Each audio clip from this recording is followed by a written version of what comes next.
Fala galera, tudo bom? Hoje estamos aí de volta com mais uma empresa que a gente vai dar aquele overview rápido e a gente vai falar da famosa, acho que é a empresa aí que mais é carregada pelos investidores fundamentalistas aqui no Brasil e é a Itaúsa. E a gente vai começar pela Itaúsa aí, falando que em 1966 foi formado o primeiro banco de investimentos do Brasil, que era uma empresa que acabou sendo sucedida aí pelo Itaú. Em 1974 foi criada uma holding para agrupar as empresas que detinham é, participações por parte desse banco de investimentos. E até que em 1991 foi criada a marca Itaúsa, e ela se consolidou aí como um dos principais veículos de investimentos no Brasil, capitaneado aí pelo famoso engenheiro Olavo Setúbal, que foi, além de um grande empresário, um estadista também, foi político em São Paulo e deixou aí um grande legado. Para quem não leu a biografia dele, eu já recomendo já por hora esse livro. É uma história do Brasil por um outro prisma. A partir daí, a gente parte para os princípios básicos da empresa, que ela detalha lá nas suas cartas aos acionistas. Primeiro é valorizar o capital humano. Segundo, agir com ética. Tanto que a gente não vê aí, após esses grandes escândalos de corrupção que a Lava Jato ela desvendou, a gente não viu nada aí relacionado ao Banco Itaú, nem a Itaúsa, por enquanto, né? Eu não ponho minha mão no fogo nem pela minha mãe. E eles têm como princípio também a geração de valor para o acionista. Isso que é uma coisa muito interessante e é muito importante ela deixar isso evidente, porque o que a gente acha que seria obrigação aí das empresas acaba não sendo aí a prática delas, né? Agora já entrando mais nas unidades de negócio da empresa, e para quem não sabe, uma holding é uma pessoa jurídica que carrega inúmeros ativos no seu portfólio, e é como se fosse um investidor com várias empresas, e cada uma vai participar com um percentual diferente. Atualmente, as empresas aí que a Itaúsa carrega, em grande maioria, é o Itaú Unibanco. A gente também vê que ele é o maior banco privado do Brasil em número de ativos. Ela também tem a Duratex. Deixa eu dar uma levantadinha aqui nesse MindMeister, para a gente ter uma melhor visualização. A Duratex, que está no setor moveleiro e acabamento de construção, ela faz painéis aí de madeira. Você também pode achar os produtos da Duratex nas suas louças através da marca Deca. Ela também tem participação na Alpargatas, que é a maior empresa brasileira de calçados. Vocês devem conhecer aí a marca mais famosa dela, a Havaianas. Ela também tem investido em uma moda praia através de uma empresa chamada Osklen, que ela pretende transformar isso numa empresa internacional, assim como a Alpargatas vem aí desvendando planos de crescimento tanto na Ásia quanto nos Estados Unidos e na Índia, por incrível que pareça. Ela também tem no seu portfólio a nova transportadora Sudeste, que é uma transportadora de gasoduto, de gás natural, através de um gasoduto. E a Itautec, que não participa com muito mais relevância no grupo, porque o braço de tecnologia foi durante muito tempo um desbravador, foi um inovador de primeira linha, já que grande parte do capital humano da Itaúsa é derivado de engenheiros da Poli de São Paulo. Então, o Olavo Setúbal sempre focou muito no desenvolvimento de talentos dentro do banco, principalmente advindos da área de engenharia. Ele, na época que comandava o Banco Itaú ao lado do seu arquirrival Amador Aguiar no Bradesco, falava que o Itaú era um banco de engenheiros, enquanto o Bradesco era o banco de um gênio, dando aí muito crédito a toda a história do Amador Aguiar frente ao Bradesco, tá? Mas a gente vê que depois da morte dessas duas figuras extremamente carismáticas, foi mesmo a visão do Olavo Setúbal de investir no capital humano que gerou realmente os grandes ganhos de longo prazo. E é por isso que eu, pessoalmente, acredito muito nessa empresa. Para fazer um disclaimer aqui, eu sou acionista da Itaúsa. Então, a estratégia da empresa evoluiu da seguinte maneira. Nos anos 80, através de uma análise de que o setor industrial brasileiro estava enfraquecido, o conglomerado ele fez uma aposta no setor bancário, porque havia muitas oportunidades de consolidação ali.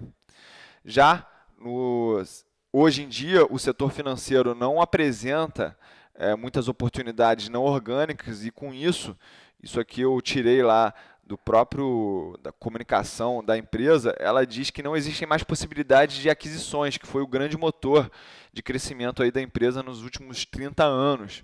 Então, a partir disso, ela decidiu diversificar o portfólio dela, ou seja, diminuir a concentração nas ações do Itaú e, com isso, encontrar outros negócios. E ela criou aí uma estrutura de norte para ter empresas com baixa correlação com o setor financeiro, justamente para não continuar concentrando aí, já que grande parte dos seus investimentos são no Itaú, Unibanco.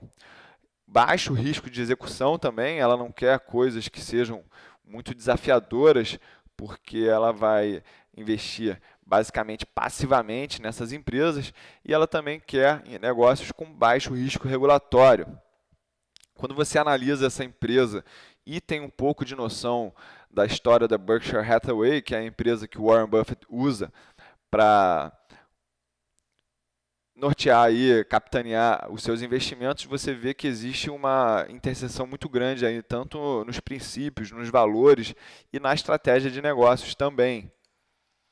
O Itaú, que já chegou numa maturação aí do seu processo de crescimento, vai gerar cada vez mais caixa para os seus acionistas, e a Itaúsa, como maior acionista, vai ser a maior beneficiada disso, mas ela tem que achar uma estratégia clara para como reinvestir esses dividendos e aumentar também o dividend yield dos seus atuais acionistas. Chegando aqui na parte de governança corporativa, a gente vê que os controladores detêm 34% do capital total da empresa, os acionistas controladores participam com 63,27% das ações ordinárias, e essas ações estão basicamente no nome da família Setúbal e Vilela, que são oriundas aí da família Egídio Souza Aranha. Para quem não sabe, esse banco Itaú ele foi cair nas mãos aí da família Setúbal porque o fundador lá do banco, na década de 40, ele morreu sem filhos e deixou para o sobrinho, que no caso era o Olavo Setúbal. A empresa está no nível 1 de governança corporativa da B3, e isso é um grande exemplo de como as empresas não precisam estar no novo mercado para serem um sucesso para os investidores, e também é bom lembrar que estar no novo mercado não é garantia de boa gestão. Vide, Eternit, PDG, as empresas do grupo X, que todas estavam no novo mercado, mas isso não foi garantia de nada para os acionistas. É bom lembrar também aqui na parte de governança corporativa que a empresa, no seu estatuto, escreve que 25% dos lucros líquidos são destinados a pagamento de dividendos, então isso garante aí uma geração de caixa para os acionistas minoritários de forma contínua. Esses dividendos, segundo o estatuto, devem ser pagos em no mínimo 4 prestações e no máximo 12, ou seja, trimestralmente a empresa está sempre regando aí o jardim do seu acionista minoritário. Isso para os investidores é muito importante porque eles não têm outra fonte de renda sem ser o aluguel também das suas ações. Vamos dar aqui alguns dados sobre os investimentos da empresa. A gente pode ver que ela tem, basicamente, o setor financeiro, o setor não financeiro e outros. E eu vou estratificar aqui como esses investimentos se dividem. 90% dos investimentos atualmente estão no setor financeiro, 47 bilhões é o que monta esse percentual aí. Já no setor não financeiro, que a gente já viu lá as unidades de negócio, como Duratex, Alpargatas, NTS, a própria Itautec representa 8,7% desses investimentos e dá uma soma total de 4,5 bilhões de reais. A gente também vê aí que na parte outros, que comparece aí com 0,6% dos investimentos, uma soma de 303 milhões. Então a gente vê aqui em números como que aquela estratégia de diversificar do setor financeiro e novos negócios faz total sentido de uma maneira lógica, aí, já que o Itaú não tem mais ninguém relevante para comprar no setor financeiro. E eu acho até que se houvesse a possibilidade de comprar o Bradesco, isso não seria aprovado pelos órgãos reguladores aí, porque ia gerar uma concentração que já é excessiva no mercado financeiro brasileiro. A gente vê também, a partir dos dados de mercado, que a empresa valia 80 bilhões de reais no dia 30 de dezembro de 2017, e nesse último dia que eu coletei os dados, dia 23 de outubro de 2018, a empresa já valia 93 bilhões de reais, ou seja, um incremento aí de 13 bilhões de reais, que em comparação ao valor inicial, vamos dizer aí que uma conta de padeiro, coisa em torno de 16%. Então é isso.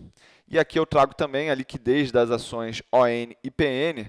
As ações ON têm uma liquidez média diária no último mês, ou seja, do dia 23 de outubro ao dia 23 de setembro, em torno de R$ 893 mil. E quando comparado às ações PN com uma liquidez de 304 milhões de reais, a gente vê que operações de long short são um pouco mais difíceis, mas para o acionista minoritário e de pouca relevância aí em termos de volume de capital, ele pode sim se expor às ações ON, mas isso aí eu acho que não é muito relevante focar nisso, já que existem outras características da empresa que superam aí essa história de liquidez, de ON, de PN, tá?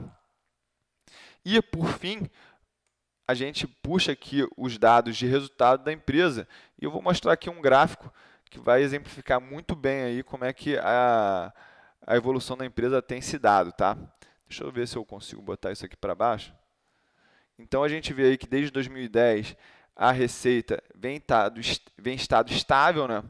Mas, de alguma forma, o lucro líquido vem crescendo de uma maneira bem relevante.